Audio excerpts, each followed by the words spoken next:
I think digital experience has to do with how the user interacts with the product. So if they are engaged to the product rather than trying to go in and get what they want and then close out the application, then maybe it's not as engaging for them to continue to stay in the product and not get out of it as quickly.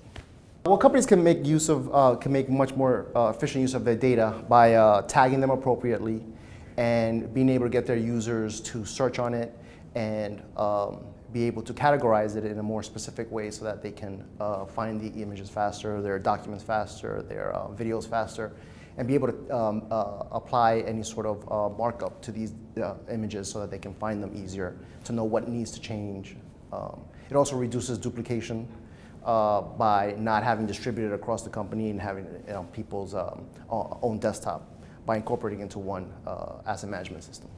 Well, in order to make the digital content much more interesting and engaging to the user and have a much better digital experience, I think you add bells and whistles that they are able to take advantage of in the product. Sometimes that has to do with being able to present it in a much more graphical way rather than some sort of list or textual context that for them may be boring or too much to filter out. You provide thumbnails, previews, you provide markups to them so that they can feel like they're more into the product. Well, as the amount of data grows exponentially, then the amount of efficiency that needs to be added into their process becomes very important.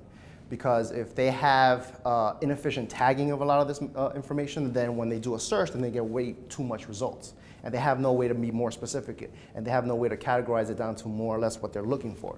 So being able to make sure that they tag it appropriately so that the result set is a lot smaller than they would have initially gotten. So.